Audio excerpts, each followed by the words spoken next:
ఒక్కసారి కొమ్మూరి గోల్డ్ కి కాల్ చేయండి. తాకట్లో ఉన్న మీ బంగారాన్ని విడిపించి మార్కెట్ ప్రైస్ కి వాళ్ళు కొనుక్కుని మిగతా డబ్బులు మీకు ఇచ్చేస్తారు. హాయ్ హలో నమస్తే, వెల్కమ్ టు అవర్ ఛానల్. నేను మీ ఛానల్. మనందరికీ తెలుసు, the one of the bestest player, మన ఫుట్బాల్ ఛాంపియన్ అయినటువంటి మెస్సీ అయితే హైదరాబాద్కి రావడం జరిగింది. దానికంటే ముందు కోల్కతాకి వెళ్ళారు. కోల్కతాకి వెళ్ళినప్పుడు ఏమైంది, అసలు హైదరాబాద్కి వచ్చిన తర్వాత ఆయన ఎందుకు హ్యాపీగా ఫీల్ అయ్యారు, అసలు హైదరాబాద్ ఫ్యాన్స్ కోల్కతా ఫ్యాన్స్ కంటే ఎందుకు ఎక్కువగా హ్యాపీగా ఉన్నారనేది ఈ వీడియో తెలుసుకుందాం. అయితే మెస్సీ వస్తున్నాడు అని తెలిసినప్పటి నుంచి ఫ్యాన్స్ అందరూ కూడా చాలా అంటే చాలా హ్యాపీగా ఫీల్ అయ్యారు.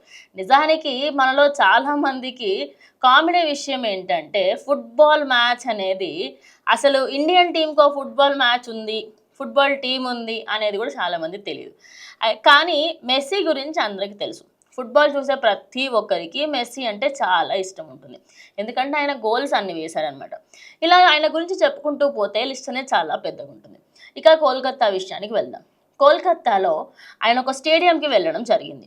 ఆ స్టేడియంలో చాలామంది 1000 నుంచి 12,000 వరకు ఒక్కొక్క టికెట్ తీసుకోవడం జరిగింది. ఈ 1000 టికెట్ ఏదంటే మొత్తం టాప్లో అనమాట. ఆయన కనిపించడమే గగనం అనమాట ఆ ప్లేస్లో కూర్చుంటే.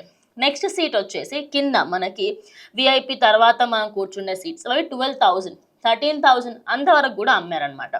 కానీ వాటన్నిటికీ సంబంధించి ఫ్యాన్స్ కూడా సరేలే తీసుకుందాం అన్నట్టుగా తీసేసుకొని గ్రౌండ్కి వెళ్ళి చూస్తే అసలు ఇసుక వేస్తే రాలే అంతమంది మనుషులు వచ్చారు. మరి ఇంతమంది వచ్చిన తర్వాత మెస్సీ ఎంతసేపు ఉంటుంటాడు అనుకుంటున్నారు? 5 నిమిషాలు.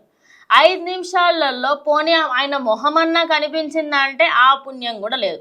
కోల్కతా ఫ్యాన్స్ డిసప్పాయింట్ అవ్వడానికి గల మెయిన్ రీజన్ ఏంటి అంటే, అయితే పోనీ ఆ ఫ్యాన్స్కి 12,000 పెట్టిన వాళ్ళకి ఏమన్నా అదృష్టమన్నా ఉందా అంటే అది దిక్కు లేదు. ఎందుకంటే ఆయన 5 నిమిషాలల్లా ఆయన చుట్టుపక్కల మొత్తం ఆయన ఫ్యాన్స్, ఎవరెవరైతే టికెట్లు తీసుకున్న వాళ్ళకి ఒక్కొక్కరికి కూడా మొహాలు కనిపిస్తలేవు. ఆ సీఎంలు, పిఎంలు, షారుఖ్ ఖాన్ పిల్లలు, షారుఖ్ ఖాన్కి సంబంధించిన వాళ్ళు అందరూ ఆయన చుట్టుపక్కలనే ఉన్నారు.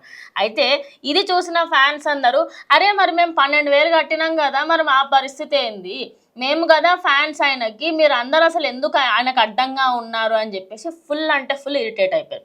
అయితే ఒక మ్యాచ్ ఆడతాను అని చెప్పేసి అందరట కోల్కతాలో. కానీ మ్యాచ్ ఆడడం అటు పెడితే ఆ 5 నిమిషాలలో ఆయన అలా వచ్చి ఇలా వెళ్ళిపోయారు. మరి ఇంత జరిగింది కదా కోల్కతాలో, మరి ఫ్యాన్స్ అక్కడ ఎలా రియాక్ట్ అయ్యారో తెలుసా? చైర్లు ఎత్తేసారు, స్టేడియం బద్దలు కొట్టేశారు మొత్తం. ఒక ఆయన అయితే పూలకుండి పట్టుకొని బయటకు వెళ్ళాడు. నేను పెట్టిన డబ్బులకు నాకు న్యాయం జరగలేదండి, నేను పూలకుండలు తీసుకెళ్తా అని చెప్పి 2 పూలకుండలు కూడా బయటకు తీసుకుపెట్టు. కోల్కతాలో పరిస్థితి అయితే మొత్తం దారుణంగా తయారైంది. అక్కడ ఉన్న వాళ్ళు, నేను మెస్సీని చూడడానికి వచ్చానండి, నా పిల్లాడితో సహా 2 టికెట్లు కొనుక్కుందని, నా పరిస్థితి ఏంటి, పైసలన్నా నాకు రిటర్న్ ఇవ్వండి అని మొత్తం రిఫండ్ కూడా అవుతున్నారు. మరి అందరూ హైదరాబాద్ని ఎందుకు మెచ్చుకుంటున్నారు? కోల్కతాలో అంత అయితే హైదరాబాద్లో దానికి 10% అన్న అవ్వాలి కదా అంటే నో. తెలంగాణ అంటేనే మర్యాదకి పెట్టి పుట్టింది పేరు అన్నట్టుగా తెలంగాణ రాష్ట్ర సీఎం రేవంత్ రెడ్డి గారు చేసింది ఏంటి అంటే, ఆయన మెస్సీ వస్తున్న సమయంలో ఆయన చుట్టుపక్కల ఎవరూ ఉండకుండా ఆయన ప్రజలందరికీ 360 డిగ్రీస్లో కనిపించే విధంగా ఆయన స్టేడియం అంతా కూడా ఫ్యాన్స్ చుట్టూరుగా ఆల్మోస్ట్ 10 to 15 మినిట్స్ వరకు నడిపించారు. అదే కాకుండా మనకి ఇక్కడ తెలంగాణ నుంచి 60 మంది, ఒక్కరు 10 లక్షలు కట్టి 60 మంది అలాంటి టికెట్లు తీసుకున్నారనమాట. ఆల్మోస్ట్ చాలా మందికి అసలు కోల్కతాతో పోలిస్తే తెలంగాణలో 60 మంది తీసుకోవడంతో వాళ్ళందరికీ ఒకే ప్లేస్లో ఒకేసారి ఆటోగ్రాఫ్, హ్యాండ్ షేక్ అండ్ అదేవిధంగా ఆయన సిగ్నేచర్ మొత్తం కంప్లీట్గా మనకి ఫొటోస్, హ్యాండ్ షేక్ మరియు ఆయనతో కొద్దిసేపు మాట్లాడడం అంతా చేశారంట. ఈ 60 మెంబర్స్ ఎక్కడికి వెళ్ళారు? మన ది మోస్ట్ హెరిటేజ్ ప్యాలెస్ అయినటువంటి తాజ్ ఫలక్నుమాకి వెళ్ళడం జరిగింది. అయితే ఈ తాజ్ ఫలక్నుమాలో ఆయన ఒక డే స్టే చేశారు. అక్కడికి ఈ 60 మెంబర్స్ వెళ్ళి హ్యాండ్ షేక్, ఫోటోగ్రఫీ, అదేవిధంగా ఆయనతో కొద్దిసేపు కూర్చొని మాట్లాడే అంత కూడా ఉందన్నమాట.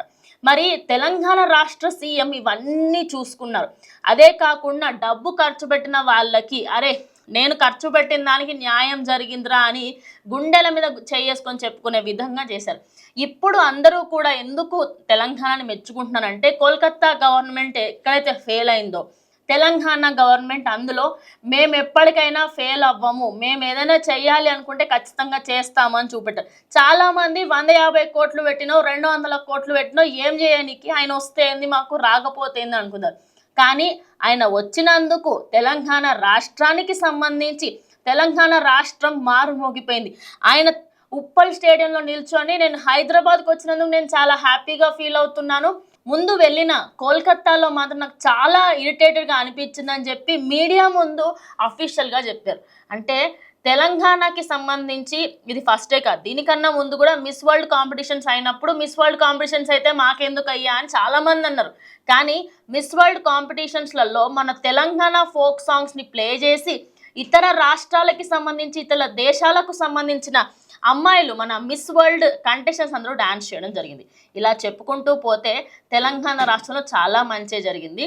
కానీ ఇది మాత్రం సోషల్ మీడియాలో ప్రతి ఒక్క ఇన్ఫ్లుయెన్సర్ ప్రతి ఒక్కరూ కూడా తెలంగాణ రాష్ట్రం మెస్సీని సగౌరవంగా ఆహ్వానించింది, మిగతా వాళ్ళందరూ దాన్ని తిరస్కరించి దాన్ని సరిగ్గా సక్రమంగా చేయలేకపోయారని చెప్పేసి అయితే కంప్లైంట్ చేస్తున్నారు.